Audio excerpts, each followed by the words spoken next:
Постоянный лай Рика возле машины означал, что он нашел что-то, что могло бы заинтересовать полицию. После того, как полицейская собака осмотрела автомобиль и предупредила о местонахождении запрещенных веществ, офицер Рамирес и его команда сами осмотрели автомобиль. То, что они увидели, было не похоже ни на что, что они видели раньше, и они бы не нашли это, если бы не собака из их команды. Рик был полицейской собакой, натренированной учуять запах запрещенных наркотиков. Его любили в полицейском управлении, с которым он работал, и он даже пользовался некоторой популярностью в Instagram. Его дрессировка была интенсивной, и он широко считался лучшей собакой по вынюхиванию наркотиков в полиции.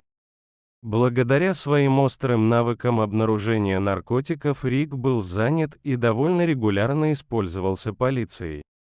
Рик работал с командой, перед которой стояла задача пресечь контрабанду запрещенных наркотиков в Соединенные Штаты из Мексики, поэтому он часто работал недалеко от южной границы. В обычный день Рика вывели понюхать остановившуюся машину. У водителя не было прав, и ранее его несколько раз арестовывали за хранение наркотиков. Полиция заподозрила, что этот человек может быть контрабандистом наркотиков, поэтому Рика вызвали, чтобы посмотреть, сможет ли он что-нибудь обнаружить в машине. Тщательно обыскивая автомобиль, Рик постоянно возвращался к одному конкретному месту под боковым пассажирским сиденьем. Полиция полагала, что Рик обнаружил наличие запрещенных наркотиков, поэтому они начали разбирать салон автомобиля, чтобы посмотреть, не спрятано ли что-нибудь под сиденьем. Полиция потратила некоторое время на то, чтобы разобрать внутренности автомобиля, и, к своему шоку и удивлению, ничего не обнаружила. Для них это вообще не имело никакого смысла. Рик никогда раньше не ошибался. Всякий раз, когда он зацикливался на определенном месте, полиция всегда находила наркотики, спрятанные в этом месте. Поэтому, когда они ничего не нашли после того, как разобрали машину на части, они были ошеломлены. Был ли Рик неправ в первый раз, или здесь происходило что-то еще? Полицейские сбились в кучу, пытаясь выяснить, что произошло. Было ли что-нибудь, чего им не хватало? Разве они не разобрали машину полностью? Они задавались вопросом, стоит ли им продолжать копаться в автомобиле, но подумали, что на данный момент это может оказаться пустой тратой времени. Если наркотики были спрятаны под пассажирским сиденьем, они должны были их найти. Полиция неохотно прекратила поиски. Они решили, что на этот раз Рик, должно быть, ошибся, несмотря на предыдущие судимости подозреваемого и обнаружение Рика. Похоже, здесь не было ничего, что можно было бы исследовать дальше. Подозреваемый был зол на полицейских и злорадствовал из-за того, что они безуспешно обыскали его автомобиль. Когда он понял, что полицейские прекращают свои поиски, подозреваемый осыпал их оскорблениями. Он обвинил их в ненадлежащем обыске его автомобиля. Некоторые офицеры были обеспокоены тем, что из-за этого может возникнуть ситуация, но они строго следовали протоколу, поэтому знали, что, несмотря на жалобы подозреваемого, они не сделали ничего плохого. Офицер Рамирес много работал с Риком. Он был шокирован тем, что Рик ложно обнаружил спрятанные наркотики в машине подозреваемого. Следующие несколько дней он продолжал думать об этом инциденте, задаваясь вопросом, был ли Рик неправ или могло произойти что-то еще. Он не мог выбросить этот инцидент из головы. Хотя коллеги посоветовали ему забыть об обыске, Рамирес не мог перестать думать об этом. Поэтому он начал еще немного изучать подозреваемого. Он обнаружил, что, в дополнение к нескольким ранее судимым, у подозреваемого также были члены семьи, которые были известны как члены мексиканского наркокартеля. Наркокартель раньше ассоциировался с печально известным наркобароном, который был схвачен властями США и после длительного судебного разбирательства приговорен к пожизненному заключению. Этот наркобарон был известен своей особой изобретательностью и десятилетиями скрывался от властей, прежде чем его поймали. Этот наркобарон был особенно хорош в сокрытии и контрабанде наркотиков. Он часто придумывал сложные схемы для успешного ввоза наркотиков на территорию США. Властям потребовалось много лет, чтобы раскрыть некоторые из его операций, но многие из них так и не были раскрыты. Когда Рамирес узнал всю эту информацию, он не мог отделаться от мысли, что подозреваемый нашел особенно хитроумный способ спрятать наркотики в своем автомобиле. Рик никогда раньше не ошибался. Если этот подозреваемый был связан с наркокартелем, известным своими изощренными контрабандными операциями, то, возможно, Рик все-таки не ошибся. Рик все еще привык вынюхивать спрятанные наркотики, и каждый раз он оказывался прав. Снова и снова полиция находила наркотики, спрятанные в любом месте, на котором зацикливался Рик. Послужной список Рика по-прежнему оставался безупречным, за исключением того единственного инцидента. Это убедило Рамиреса в том, что у подозреваемого действительно были наркотики, спрятанные где-то в его автомобиле, полиция просто не смогла их найти. Все в отделе забыли об инциденте, когда они не смогли найти наркотики под пассажирским сиденьем, которые опознал Рик. Время от времени они могли шутить по поводу того, что однажды Рик был неправ. По большей части все шло своим чередом, но Рамирес ничего не забывал. Однажды Рамирес был на патрулировании, когда ему позвонили по полицейской рации о машине, за рулем которой находился подозреваемый, у которого, возможно, был тайник с незаконным огнестрельным оружием. Рамирес внимательно следил за машиной и подозреваемым, о которых сообщили по полицейской рации.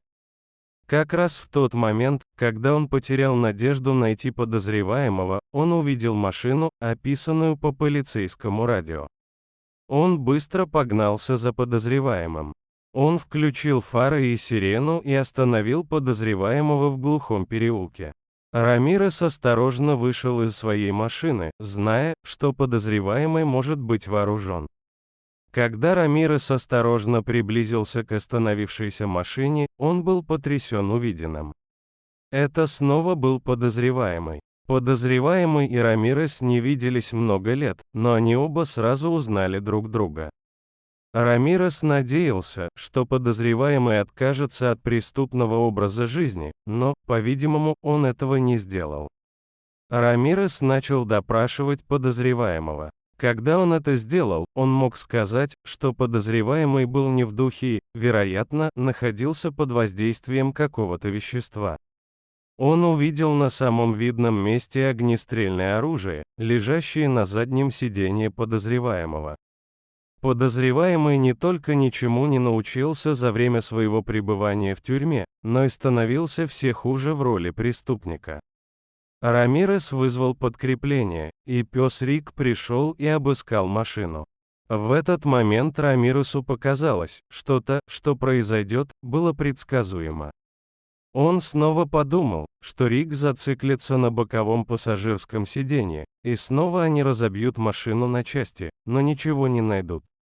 Как и предсказывал Рамирес, Рик снова почувствовал какой-то запах под боковым пассажирским сиденьем, и полиция разобрала автомобиль, но ничего не нашла.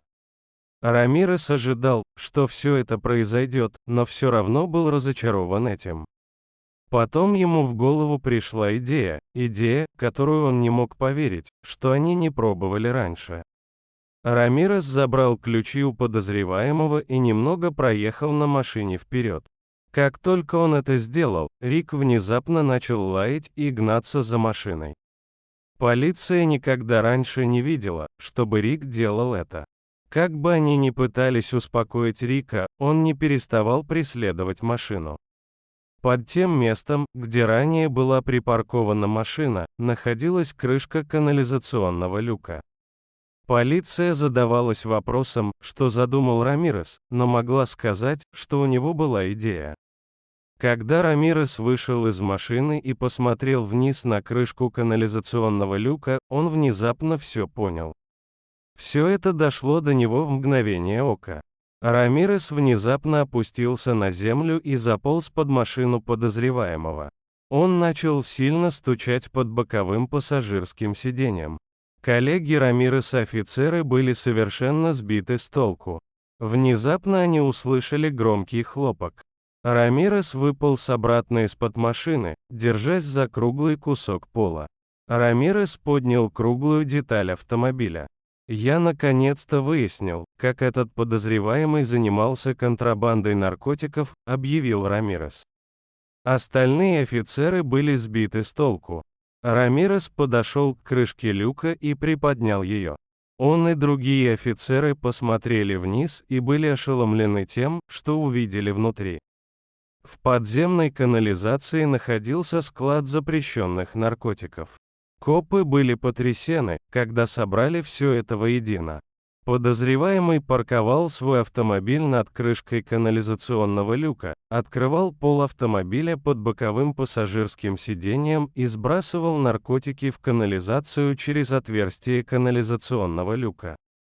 Пес Рик с самого начала был прав, в машине были следы наркотиков, но полиция никогда не могла найти контрабандные наркотики, потому что их всегда тайно сбрасывали в канализацию. Но как, черт возьми, Рамирес понял это, недоумевали офицеры.